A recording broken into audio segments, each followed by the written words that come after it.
Central Broadcast Service. Radyo Pilipinas. Radyo Publiko ng Bagong Pilipinas para sa Bagong Pilipino. Naghahatid ng mahahalagang balita at impormasyon na guugnay ng pamahalaan sa sambayanan. Tulay sa himpapawid ng serbisyo publiko. Radyo Pilipinas. Radyo Publiko. Ang boses ng Pangulo. Sa Iloilo, Radyo Pilipinas. 585 AM. Oras sa Radyo Pilipinas, 1:02 sa hapon. Babaya ko mga istorya, handong, pagpanghangkat, kag kadalagan. Mga istorya sa mga babayi nga makahatag sang inspirasyon, aton pamatian. Mga babayi nga baganihan sa ilatag sa kapatag nga wala nagaatras sa mga pagtilaw. Mga eksperto nga magahatag sang ila mga pananaw, kag mga babayi nga ang istorya sang pagpangabuhi pinasahi. Inyo mapamatian diri sa Babayi Ka. Kada Martes humalin alauna tubtob 2:00 sa hapon. Aton pamatian ang programa nga magahatag sang importansya sa kababaihan nga may handom nga magbag-o sang kalibutan. Babayi Ka. Diri sa Radyo Pilipinas, Iloilo. Babayi ko at may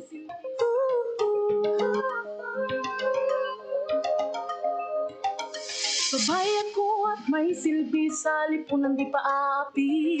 Isinusulong ko mga layunin, karapatan sa mga usapin. Sa edukasyon, sanay, hirap kong kalusugan taglay. Makikipaglaban sa karahasan, isang matutong galian. Babayan ko may panindigan, di matitindad kailan pa man. Babayan ko na may karapatan, may boses, may kakayahan, malakas ang loob, pusong totoo, kayang-kaya ko, siyawan ako sa buong bansa at buong mundo'y pasigawan. Siyawan ako. Mayong hapon Pilipinas, mayong hapon Western Visayas, mayong hapon syudad kag probinsya sang Iloilo. Good afternoon. Isa mga biyan ka mainit nga hapon sa aton nga tanan.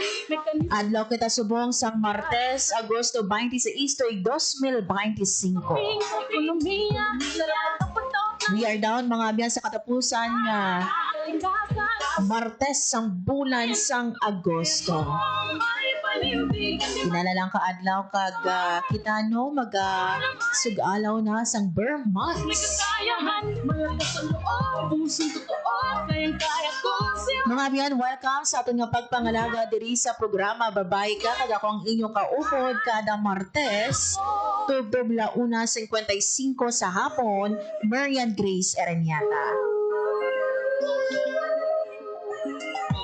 Ako si Juana, babaeng palaban ng hamon ng buhay dito susukuan. Kung may kapal sa iyo'y nananali hanggang harapin. Mga biyan, I'm sure no kamo excited no nga makilala, magpamatian mo ang istorya sang aton nga special nga bisita subong sa Babayi Ka. Excited kita mga abyano bangod nga basi no familiar ini siya sa inyo especially no sa mga kauturan naton nga mga taga-syudad sang Iloilo. Antes ko mga abyano ipakilala ang aton nga guest, magakuha kita anay bala sang pinaka-latest nga nakat sang panahon kiti do mainit no subong. Pero kahapon mga abyan namin pila ka mga area diri sa aton sa syudad ang ginulan. So agad mga abyan magadulong sa aton sa pinaka-latest nga weather update ang aton nga weather observer gikan sa Pag-asa Iloilo si Ma'am Lenore Silvestre. Radyo Pilipinas. Weather. Ma'am Lenore, maayong hapon sa imo. Kamusta no ang aton nga weather diri no sa Western Visayas or diri sa aton sa syudad sang Iloilo? Hi, hello everyone. Good afternoon. Muna yung atong latest weather update para sa subong nga adlaw Tuesday, August 26, 2025. As of 8 a.m. pag ng agang, monitor natin yung LPA. Ina-estimate natin ngayon as may mga coastal waters of Siruma, Camarines Sur. Ang hindi nga LPA, may medium chance niya nga mag-develop into tropical depression within the next 24 hours. Samtang southwest monsoon naman ang nag-affect sa may western sections of southern Luzon, Visayas, kag Mindanao. Bangod sa nila sa tema, western Visayas naka-experience sa magulungang kalangatan kung may mga paglapta-lapta ng pag-ulan sa ngalatag panabog bukas ang southwest monsoon. Pahina sa tubang kasarang naman ang hangin natin na mag-aalin sa direksyon southwest to west na magadalasang makanay tugtog makasaran ng pagpalit ng ating kadagatan. Forecast temperature natin generally nasa 25 to 31 degrees Celsius. Ang adlaw nagbutla ka din ng 5:40 a.m. pag magatunod ini 6:03 p.m. karon sa hapon. Pag muli ang atong latest weather update, salindirit may Iloilo na polarization. Ako si Lenore Sylvester, madamo din niya. Salamat. Ma'am Lenore, no, diri subong sa aton sa syudad sang Iloilo, magwa kita mainit, no, pero may ara pala tsansa, no, nga mangin mainulanon ang hapon naton o kung kagabihon subong nga Martes. Yes, ma'am. May possible naman mga ka-expression kalong kita sa hapon o ligad sa gabi parang pag-ulat-ulat. Ma'am, ang gin-mention ni mga LPA, ara pa sige hapon sa sulod sang par? Yes, ma'am. Man sa gyapon sa sunod na ato na farm. Nasa coastal waters na sa ang Camarines Sur. Pero you've mentioned na ina ma'am, may low chance, no, nga maga-develop ini sa isa ka tropical depression. So, in case ma'am, no, nga mangin bagyo, ini ano ang mangin local name? So, ang lugar na ginamonitor natin ng LPE, ma'am, nasa medium chance na mag-develop in the tropical depression within the next 24 hours. If ever na mag-develop naman siya into tropical depression o kondagyo, ang ipangalan natin ay Jacinto, ma'am. And ma'am, no, subong inoras, no, may we know ang ato naman yung na-record nga maximum heat index. Ang sa sabang pinakamataas natin yung na-record nga heat index is 37 degrees Celsius, ma'am. Na-record natin na kaginang alas 2. Pero ini ma'am, ang 37 degrees Celsius, may ara ba na tsansa nga mas mataas pa diri, no, ang aton nga ma-record nga heat index? Yes, ma'am, pasabang pa naman mataas ang makuha natin karon makalas 2 sa alas 3 sa hapon. Ma'am, sa province of Antique, no, balikan ko lang, no, sa sinima, no, nga LPA or malain nato nga tiyempo, no, may ara kita sang suspension sang in-person classes bangod sa malain nga tiyempo sa Antique. As of now, ma'am, makita ba na nato, no, kung may mga lugar diri sa aton sa Western Visayas nga nagaulan? Kamagan, ma'am, ano ma'am? Sa probinsya sang Antique, ma'am, no, may ara kita sang suspension sang in-person classes bangod man sa malain nga tiyempo. May we know, ma'am, no, subong nga tinion, no, makita bala nato, no, kung diin nga mga lugar ang nagaulan. So, sabang na, okay. Kag ginaaga, ma'am, nag-enrolan dito sa ila. Mo lang din siya ulat. So, para sabong daw medyo okay naman inapan niya po. Ang rason, ma'am, nga amalain ang tiyempo sa Antique bangod ini sa LPA o kon sa Southwest Monsoon? Sa Southwest Monsoon, ma'am, actually may ara kita weather advisory number 9. So, today to tomorrow noon, August 27, ang Antique posible maka-experience siya sa 50 to 100 millimeter of rainfall. Pero aside... Accumulated, Sige. Ma'am, aside sa Antique, may ara pagigbala kita ma-monitor subong, no, nga mga tinion nga nagaulan or totally, no, diri sa aton sa Western Visayas wala na kita sang may na-monitor?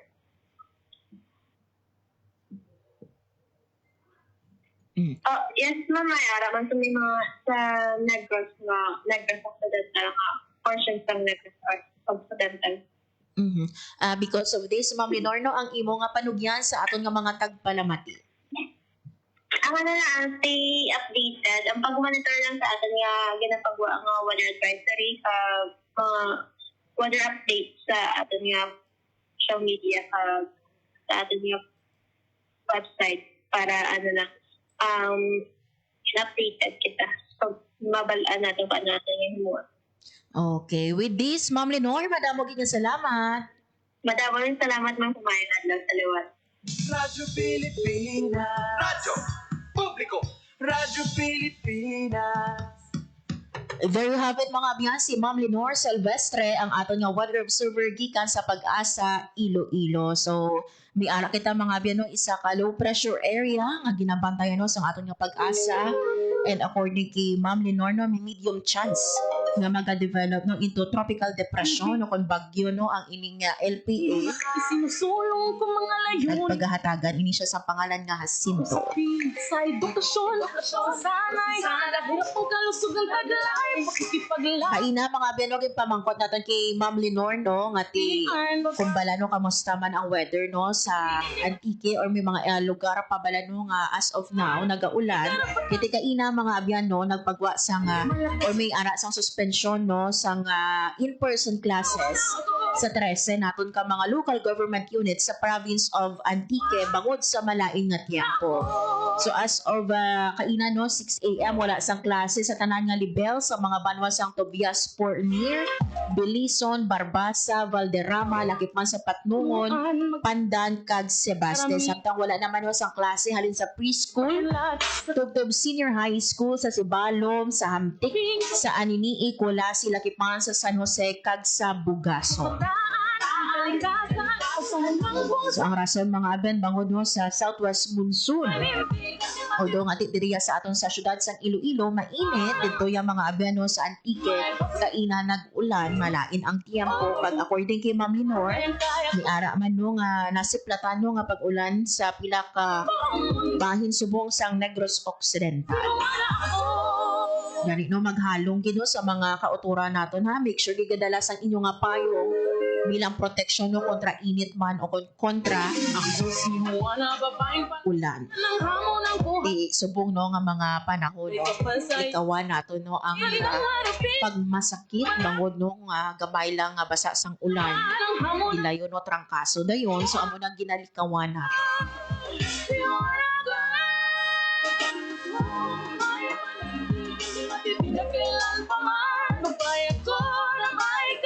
Oras mga biyan sa Radyo Pilipinas, 1:13 sa hapon. Antes ko mga biyan ipakilala no ang aton nga guest subong nga hapon. Congratulations no sa aton nga Filipino athlete si Alex Iyala. Tapos mga biyan no sa iya nga pagdaog no sa US Open Grand Slam. Si Iyala mga biyan no ang una no labing una nga player halin diri sa aton sa Pilipinas nga nagdaog no sa Grand Slam senior singles match sa Open era. Ini mga biyan no matapos nga ginaperde niya ang world number 14 nga si Clara Tauson sa score nga 6-3, 2-6, 7-6 sa unang round no sa US Open sa Lunes. Naginhiwat mga abyan no sa Queens New York. Grabe no ang hining kadalagan no ni Alex Iyala. Imagine mga abyan na world number 14 imperte. Silbi sa lipunan di pa Kung hindi kita magsala no si Alex Iyala no yara sa rank 75th.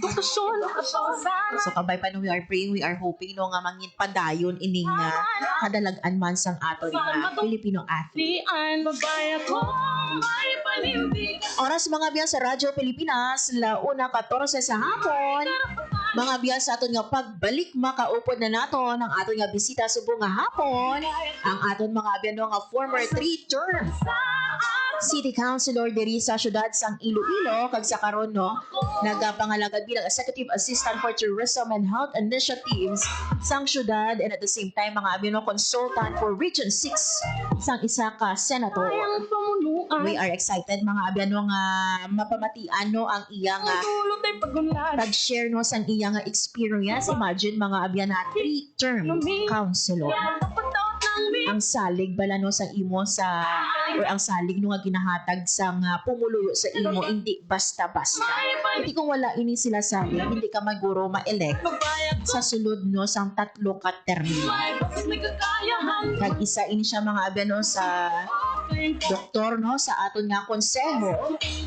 Gani baluon naton mga abyan no ano bala no ang mga ordinansa no nga iyaging pasa, mga resolusyon naging sponsor no sang aton nga doktora sa konseho.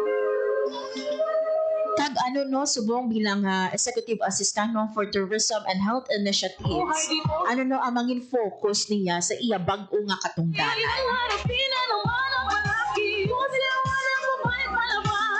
Sa ini siya mga bino sa makabig na to na mabuot, outstanding no. na civil servant kapareho sang iyang husband si Anay Councilor number 1 Councilor Lex Tupas. Gani mga abyan pamatian naton ang istorya sang aton nga bisita si Doktora Candice Tupas sa pagbalik naton diri sa programa Babae Ka. Time to celebrate kulturang Pinoy, tradisyon, musika, sining, literatura at iba pa. Anything and everything fun and Filipino. Ito ang Pinoy Kultura. If there's anything that could describe the Filipino, it's that he loves to eat, which may not be exclusive to the race, but is especially unique because of his ingenuity and creativity when it comes to making food that's not only delicious but affordable. Ika nga swak sa bulsa at panlasa. And in the case of street food, adventurous. Street food in the Philippines has especially become a fast-growing industry. The more popular ones, ang pinakamabenta, are known to its consumers by their unusual names, tulad ng Adidas, Walkman at Betamax. Sigurado akong na-experience na ng panlasa mo ang paa ng manok, tenga ng baboy, and clotted pig or chicken blood na para bang maliliit na blood cakes, named after what movies used to be watched on, or ang Betamax. Nikay de Guzman and Esquire says in the 50s, livestock was plentiful. Street food sold were the more expensive cuts, chicken or pork barbecue. But when the economic crisis hit in the 70s, Pinoys looked to the parts that normally get thrown out, like intestines and innards. These suddenly became valuable and reinforced the Filipino practice, walang tapon, walang sayang. That in turn brought out the isaw, a word that came from sausawan, where you dip the isaw. But that's just 3 of a variety of street food. There's even a day-old chick boiled or fried, and these days, chicken skin, found more often near bus stops, markets, or workplaces where an ordinary person can grab a quick snack for less than 10 pesos. Ano man ito, banana cue, kamote cue, turon man, kwek-kwek, or tukneneng. In these times of frugality and austerity, laman tiyan siya ng Pilipino at ng kanyang kultura. Yan ang Pinoy Kultura because our culture is cool. Hatid ay balita, impormasyon at sari-saring kaalaman tungkol sa sektor ng agrikultura sa ating bayan. Usapang Agrikultura kasama ang Department of Agriculture. Alamin ang mga hakbang ng administrasyon para mas mapaunlad pa ang iba't ibang industriyang agrikultural at pakinggan ang mga proyektong handog sa mamamayan upang mapalago ang kanilang mga kabuhayan. Usapang Agrikultura, Lunes hanggang Biyernes, alas 5 ng umaga, dito lang sa Radyo Pilipinas. Time to celebrate kulturang Pinoy, tradisyon, musika, sining, literatura at iba pa. Anything and everything fun and Filipino. Ito ang Pinoy Kultura. Known to tourists as hanging rice, puso is rice cooked in woven palm leaves and seen mostly hanging in food stalls, kaya tinawag na hanging rice. It is sold along with barbecue, lechon, ginabot, and the likes in Cebu. Ang puso ay isang iconic street food sa Cebu. Great to take on a picnic or pag nagbi-beach or kahit saan kapag nagutom. No need for utensils or plates, just grab a bunch of hanging rice and some barbecue and you can eat anywhere, even without a table. Busog na, biodegradable pa. So don't forget to have some when you visit the Queen City of the South. Yan ang Pinoy Kultura because our culture is cool. This is a public service. Oras sa Radyo Pilipinas, 1:20 sa hapon.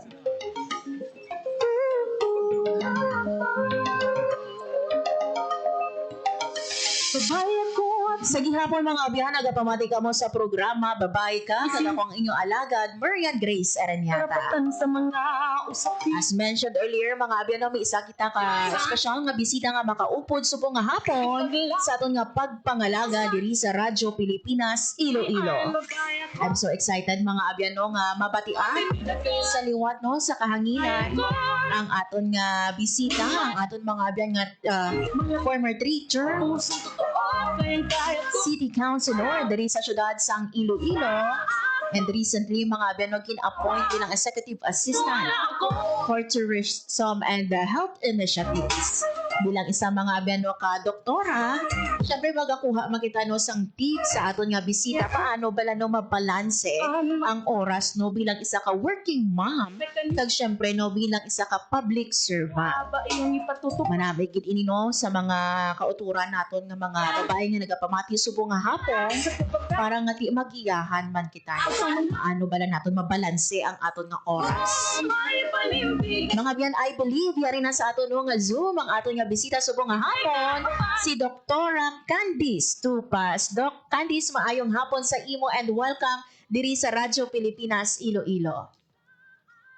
Mayong hapon, Marian, kag sa tanan ng mga kapamati or gatanaw man sa Radyo Pilipinas. Hello. Yes, Doc. Thank you so much for saying yes, no, nga makaupod ka namon diri sa amon nga programa. I believe si Doc Candice naka-duty pa ikaw subong, Doc?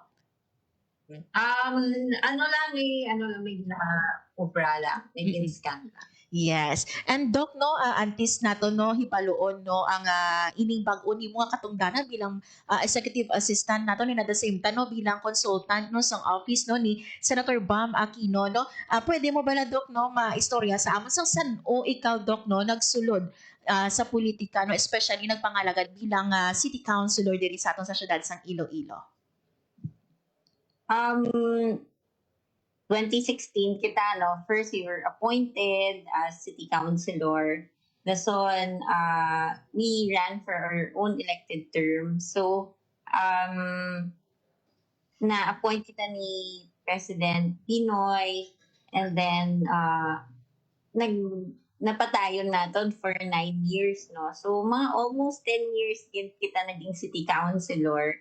And, aside from that, kabalo naman kamo, I am a doctor by profession, I'm a radiologist. So, at that time, gindungan ko gid, no, ang training and at the same time, ang pagiging city councilor. So, yeah. Yes. It was tough. It was tough. At that time, bata pa man ako. Bata pa ako ang akon nga eldest, si Lexa, kag si akon bago lang ko yung bata kay Lex Tom. Siguro he was just 3 years old siguro when I became city councilor. And so I really had to focus. Talaga. Ang akon mga kabataan, dala ko na sila sa tanan, ko na events. Amo na, agad nila nakita, no, na pagiging working mom, dalon mo Yes. gid ako kaisa sa events. Yes. Doc, balanon sang aton nga mga kauturan no nga mga tupas no diri sa aton sa Iloilo, no. But si Dr. Candice balano taga diin gid ikaw, Doc?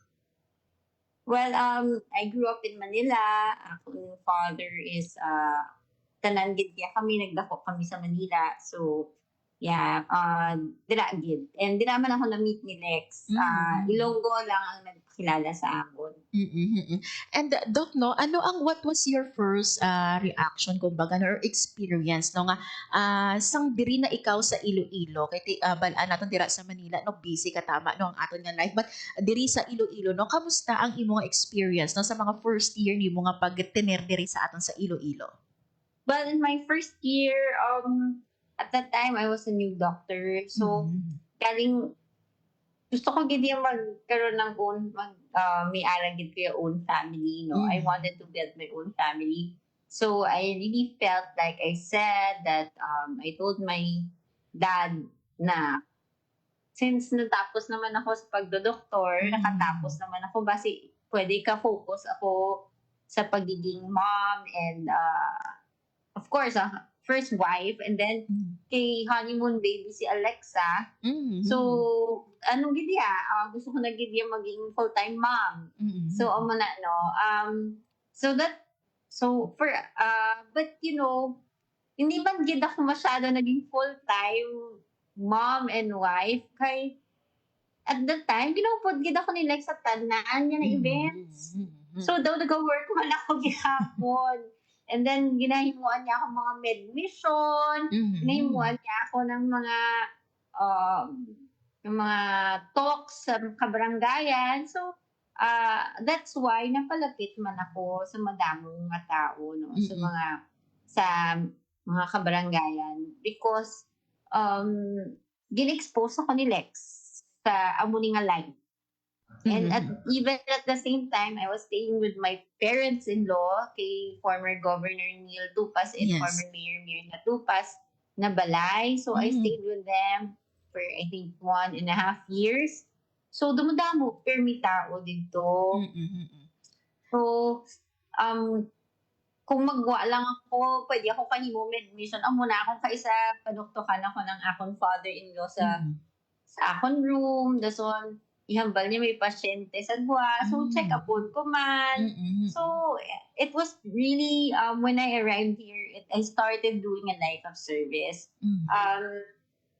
And at the same time, I think that's what was always in my mind. Parang that's what I always wanted also. Kay when I was growing up, that's why I wanted to become a doctor, because I wanted to serve others, and at the same time, basta mga outreach programs ako gid ang may pinakamadamo nga dala nga balon.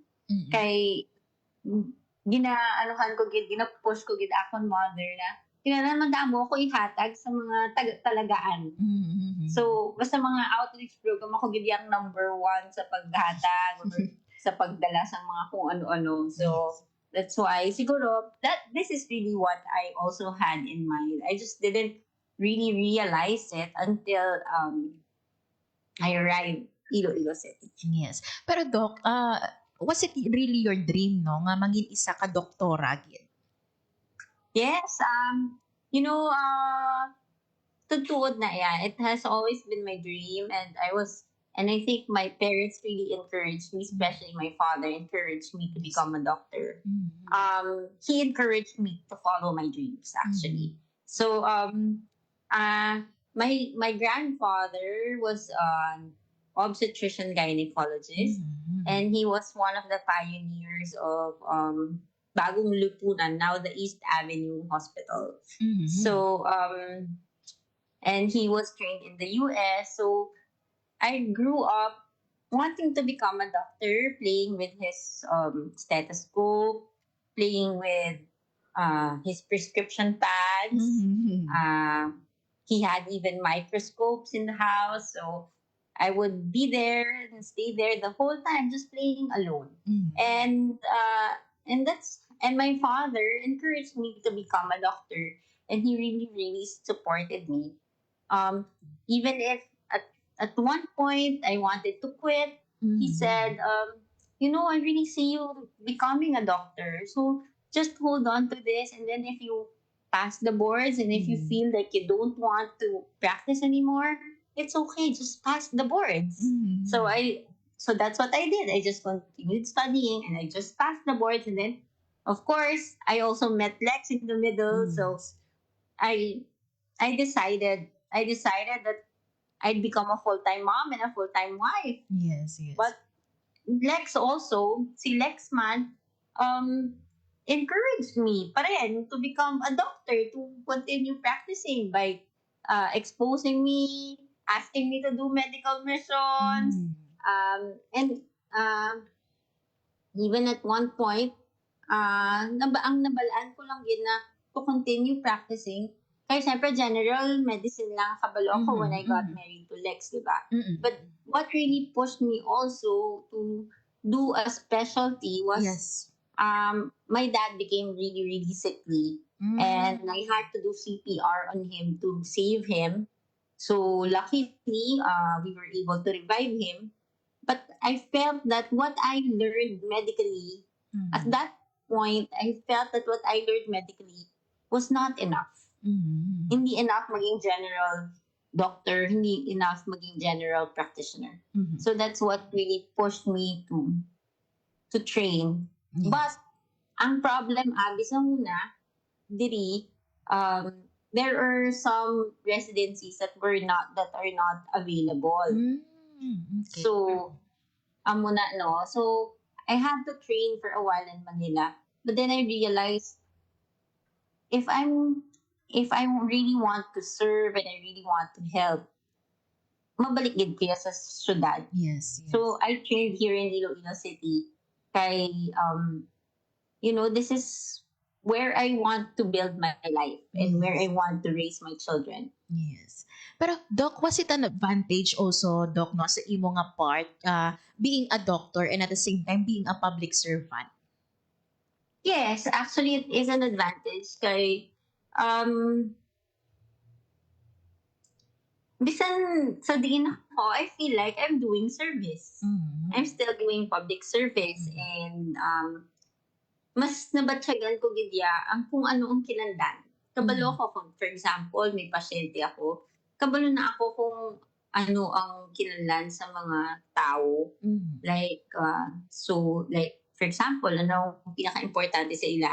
At this time financial, at this time healthcare. So same man lang na iya mga problems sa kabaranggayan. So ang importante lang so amo na ma-identify mo yun kung ano mga needs nila right away. Yes. So ako that's why ako I really focus on healthcare, Yes. Sanitation, disease prevention. Kay amo na ang kabalo ako na pinakakinahanglan. And ako pinaka-happy ako subong na may ara na damo naman ng mga kabulig like subong may Atipan Center na kata sa Iloilo City Hall. And then we have the Uswag Ilonggo na sige ang bulig for medical and hospital assistance. So very important ina para sa akon. Mas madamo pa ako na buligan bangod sa mga medical and hospital assistance na ginahihatag sa aton. Yes. From Iloilo City Government and at the same time sa Uswag Ilonggo Party List. Yes. Doc, ang imo nga husband, no, si former Councilor Lex Tupas was a performing, no, nga city councilor, no. And was there any pressure, Doc, no, sometime nga manugsudod pa lang ikaw sa politika to also give your best considering, no, kumbaga track record, no, ni Sir Lex? Yes, actually no, hambaragani nila kagapon sa damon nga hambal na wow, you look so relaxed. Okay, for the past 9 to 10 years, I wasn't really relaxed. I was always on my toes. Lex knows, sometimes he complains, you don't sleep at all. I don't sleep. Kung may mag-message sa akon, kinahanglan sa ngamuni, kinahanglan sa bulig sa may mga nugas, I was always easy to reach. Even if manugtulog na ako. And then, Yes. syempre mabugtawan ka, may problema. Doon nabugtawan ka man, hindi ka nakatulog. So, yeah. And I think, no, upon ending my term, amungon lang na ako may time gid na makatulog sang maayo. Because I made myself really, really open 24/7 Yes. to call. Doc, you've mentioned kanina, no, pinasa mga focus nimo, no, ang sanitation and disease prevention, no, some of these lang, no. Pero during your term, no, or during your time as city councilor, no, ano ang mga notable, no, nga mga ordinances na ginpass man nimo, no, for the information man sang amon nga mga tagpalamati? Yes, madamo kaya ordinances focus on health and sanitation. Number one, ang pinakauna kong ginpasar is the Iloilo City Toilet Ordinance. Ano ang toilet ordinance? Kinahanglan tanan na aton mga toilets, mga public and business establishments sa toilets, matinlo. May tubig, may flush, may water for hand washing. Kaya nga, if you use this toilet without water for hand washing after, malapta ina ang mga food. Yes. Malapta na ina, lalo na kung mga naga-prepare sa food. Or kung ikaw makaon ka. So, amo na, no, may ara na mga foodborne diseases bangod sa dirty hands. Bad sanitation or non-hand washing. Also, we were able to pass the home care support ordinance na actually na practice during COVID na ang aton pagkadto sa balay-balay, i-check up ang mga may sakit, i-check up sa mga balay-balay ang ilang mga maghatag mga vaccines sa muna, especially to those senior citizens and bedridden individuals, na-practice ina siya during the COVID pandemic. So that was the Home Care Support Ordinance. Number 3, and then kanami naman gani kay now naga-inventory na sang tanan gali ng mga patients with disabilities and senior citizens ang Iloilo. So upod na da sa ina nga ordinance na. May ara pagid subong no kay ako I have young kids. So nakitaan ko gid may problem gid na permi na lang every year may ara na hand foot mouth disease. Yes. May measles outbreak or mga amo na bala mga outbreak na bangod sa viruses, bangod sa lack of sanitation. I made an ordinance among the play stations no and play areas of Iloilo City na dapat may ara sila standby alcohol, and until now they really practice it.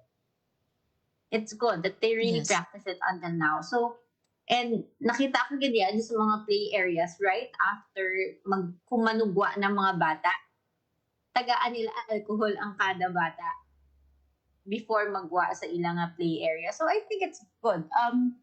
Sakto na kay right after mag-play sa bata, actually during gani nag-play yung bata kasi ginasulod nila sa baba nila mga toys, diba? But at least no, parang it sort of lessens the risk of further passing on certain viruses. Just the fact that there are alcohols or probably a sink on the side.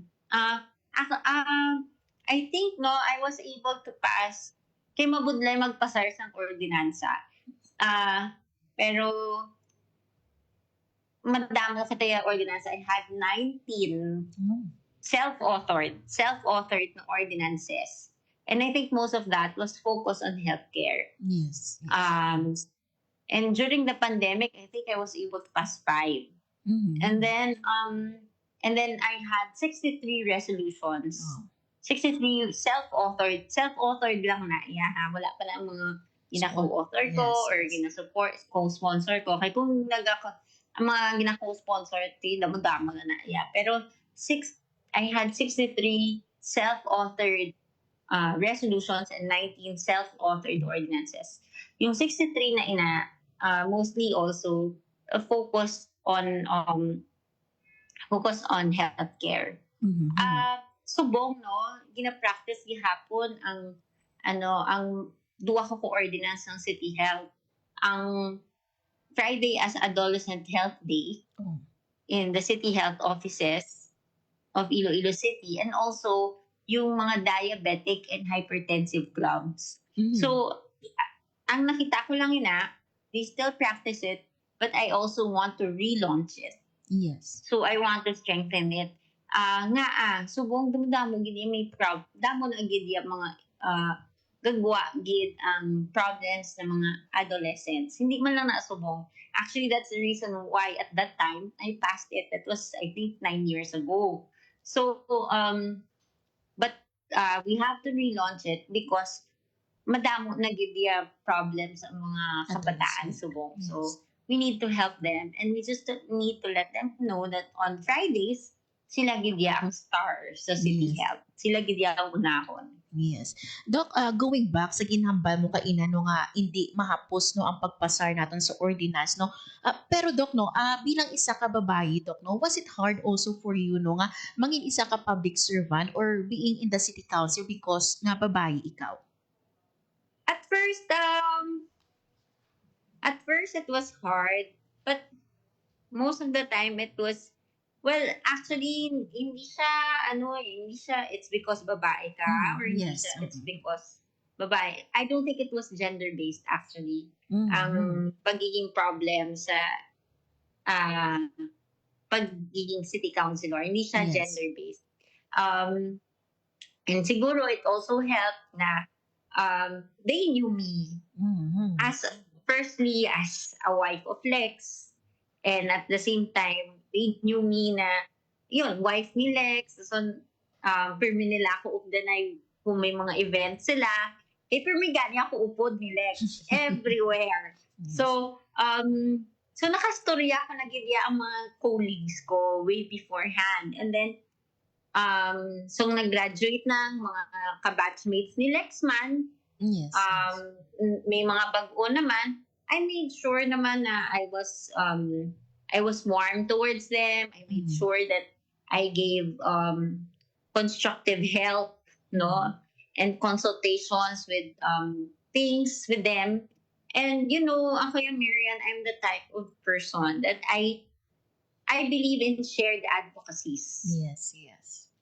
I believe in shared advocacies. So if I have certain ordinances that I self-author, first I really talk to each and every one of my colleagues and then ask them for support. And then if they are really interested, I'm okay for them to co-author with them. Yes. I'll put them as a co-author. So, amo na kaya, because I believe that you don't really, success is not only by yourself. You can share it with others. Yes. So, amo na, no? Especially kami in the city council, it's a collegial body. So, you cannot stand on your own. Yes. You really cannot stand on your own. Yes. And Doc, recently, you were appointed as Executive Assistant for Medical Tourism and Health Initiatives ng city, and at the same time, consultant for Region 6 ang aton man nga Senator Bam Aquino. Tell us about this, Doc, sang bag-o ni mga katungdanan. Ano ang mangin focus nimo bilang EA and at the same time bilang consultant? Siyempre, as an EA, as an Executive Assistant to Mayor Raisa for Medical Tourism and other health initiatives. So a while ago, I gave a report. I passed a plan of action. I submitted a plan of action. Ako lang naiyak. Because I'm a person of, I just really like being organized in terms of my work, and I want to be professional also. If you want to support someone, especially Mayor Raisa, you have to set out plans para sa iyaman. So, so a while ago, I submitted a plan of action for Mayor Raisa. Number one, I want to make an inventory of all the accredited diagnostics and clinics for medical tourism, and then I will try to put them all together with the help of MICE, and with the help of City Health Office also. Number two, I want to make projects for Iloilo City government employees in terms of healthcare. Number three, I'm planning also to I'm planning of course, go around, do walkthroughs around city health offices and other barangay offices to check kung ano ang mga importante kag ginanda nila. That's all, amo na, ang ginambal na relaunch Adolescent Health Day, and then also strengthen pagid ang mga hypertensive and diabetic clubs diri sa syudad sang Iloilo. And aside from that, madamo pa ako plans, and I'm soon to come. May mga ginatunan ako subong para sa Iloilo City in terms of healthcare. So, kung maubra ko na, I will surely share it with you. So, surprise Ana, Marian. Yes. And for being the consultant, Doktora, ni Senator Bam, ano ang maging role nimo or responsibility nimo? Yes. Consultant of Senator Bam for Region 6. So, it means na, Senator Bam allows me to work here, stay here in Iloilo City. Kaya amugid man ang akong gusto. Yun nga, ginambal ko no? I had a choice, no? Yes. I can leave Manila, I can go to Manila, work in Manila, or stay here. And I really chose to stay here. Why? Because this is my home already. Iloilo City is my home. And so Senator Bam agrees to that. And I will, ang mga kanyang mga projects, kag iya mga plans also, mga projects niya or mga ulubrakon, hambal niya, he remembers Iloilo City, Iloilo Province, especially Region 6, where he where he is number one. Yes. And, unahon niya gid kita. Yes. So, that's why nagbutang gid siya sa consultant sa Region 6.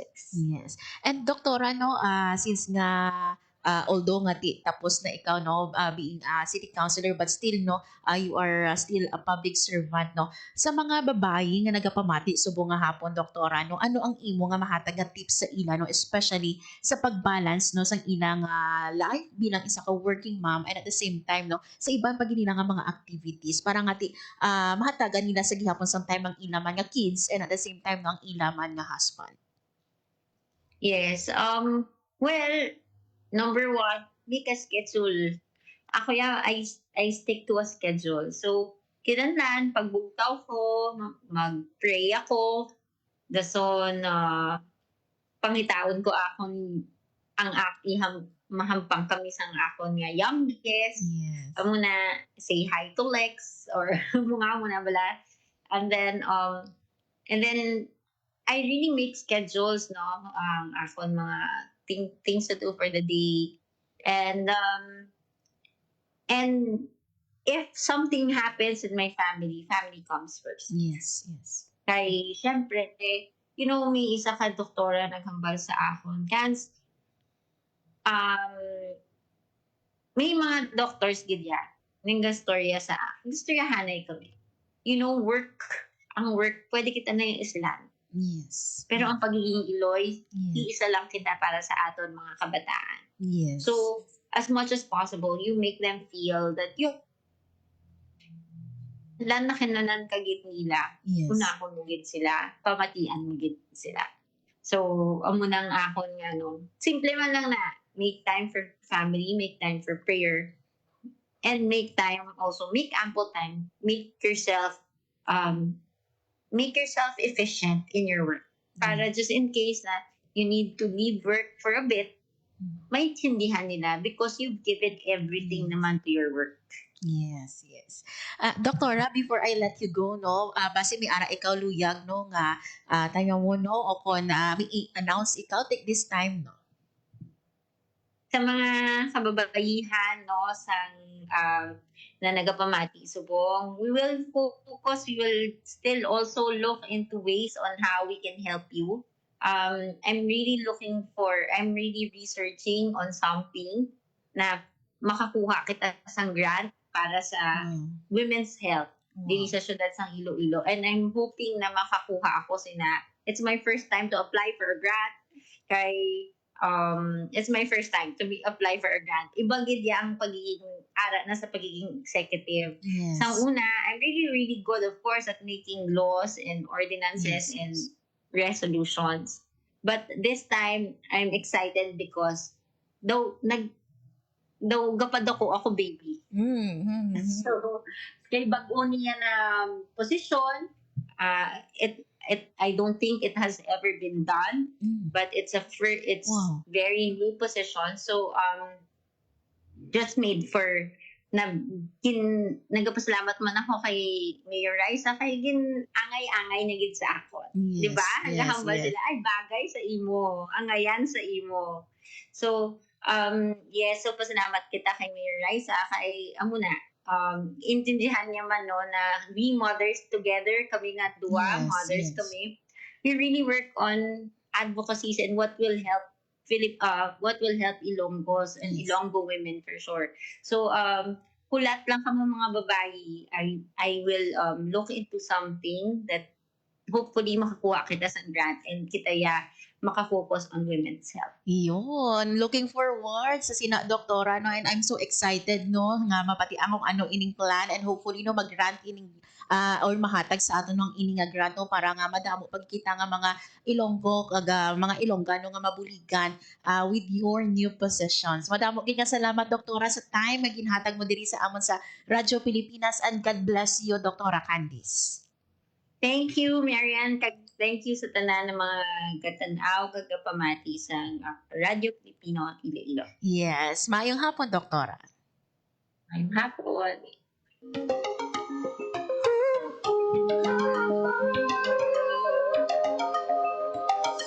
Babae ako at may silbi sa lipunan di pa aapi. There you have it mga abyan, ang ating bisita si Dr. Sa mga Candice Tupas, ang ato nung three-term city councilor sa siyudad sang Iloilo and now no executive assistant for medical tourism and health initiatives and at the same time no consultant for Region 6 sang opisina no sang Senator or ni Senator Bam at mga abyan no, I'm so excited sa sininga ginhambal ni Dr. Candice no, first time ni ano nga maghahatid sa proposal no, to make proposal para sa isa ka grant. So, looking forward no nga ti ini no mag-grant sa ato no. Aloy-an no para nga ti mapasiguro nato nung ikaayong lawas sa mga babae. Kag isa mga abyan no sa luyag ko nga i-highlight siguro no sa gin-mention ni Dr. Candice Kaina. pagunlat sa kababae ang ipatutupad Sa iya no nga sa iya nga gina-mention ng media sa kabataan ang na ang success mga abyan no. may panindigan di matitigan kailan pa man babae ko na may Not for yourself only. Mas manami mga abyan no kung ang success ma-share nato no sa iban nga tawo sa aton nga panahon. And sakto ina mga abyan no, like for example no, sa pagpasar nato sa mga ordinansa no, sa city council kinahanglan naton ang suporta no sa kaupod naton dira sa konseho para nga ti mapasar kung ano man no ang resolusyon, ano man dira ang ordinansa nga luyag naton ipatungo. buhay dito susukuan may kapasayo'y nalalali Kaisaman mga abyan no, sa mga ginhatag ni Dr. Candice no nga tips. palaban ang hamon ng buhay dito Always make yourself available sa imo nga pamilya. Sakto ina no, ang obra pwede kita mga abyan ma-replace in a month, in a year sa aton nga obra, pero ikaw bilang isa ka babae, bilang isa ka nanay, hindi ikaw pwede maisla. So always no, always make yourself available sa imo nga family. babae ko na may karapatan may kakayahan So once again no, kay Dr. Candice, madamo gid nga salamat of course kay Sir Lex no. Sir Lex Tupas, madamo gid nga salamat.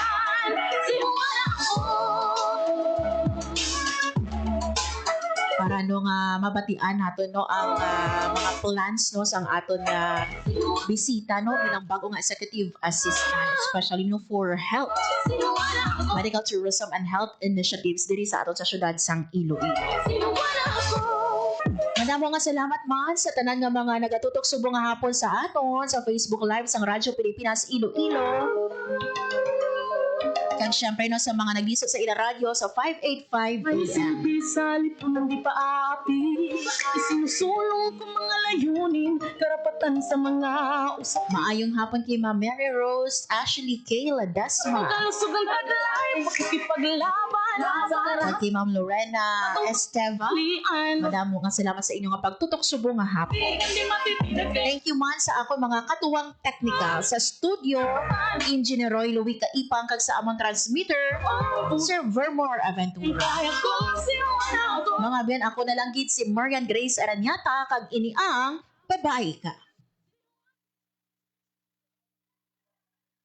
Ang inyong tulay sa himpapawid ng serbisyo publiko, ang Presidential Broadcast Service, Radyo Pilipinas, Radyo Publiko. Radyo Pilipinas. Radyo Publiko. Kinilala ng pang-international at prestigyosong Asia Pacific Broadcasting Plus Awards 2025 para sa kategorya ng Government Streaming. Ito ay dahil sa epektibo nitong pagsasanib ng mga tradisyonal na media tulad ng telebisyon, radyo at print para masabayan ang mabilis na pag-inog ng mundo ng digital at social media tungo sa mas epektibong paghahatid ng mahahalaga at napapanahong mga impormasyon sa mamamayang Pilipino. Kinilala rin ang Radyo Pilipinas dahil sa patuloy na pag-akyat ng rating. Ngayon ay matatag sa pang-apat na pwesto sa Mega Manila ayon sa pinakahuling Nielsen Radio Audience Measurement Survey. At sa social media, nakamit ang mahigit 2,000% pagtaas ng bilang ng mga sumusubaybay sa Radyo Pilipinas page sa unang bahagi ng 2025. Patunay ito na ang inyong Radyo Pilipinas Radyo Publiko ay tunay na kaagapay ng inyong pamahalaan sa paghahatid ng serbisyo sa mga mamamayang Pilipino. Mula sa aming lahat, sa ngalan ng inyong pamunuan at mga kawani ng Presidential Broadcast Service, kasama ang inyong mga himpilan ng Radyo Pilipinas sa buong kapuluan. Maraming salamat po sa inyong lahat, sa inyong pagtangkilik at pagkilala. Radyo Pilipinas. Radyo Publiko.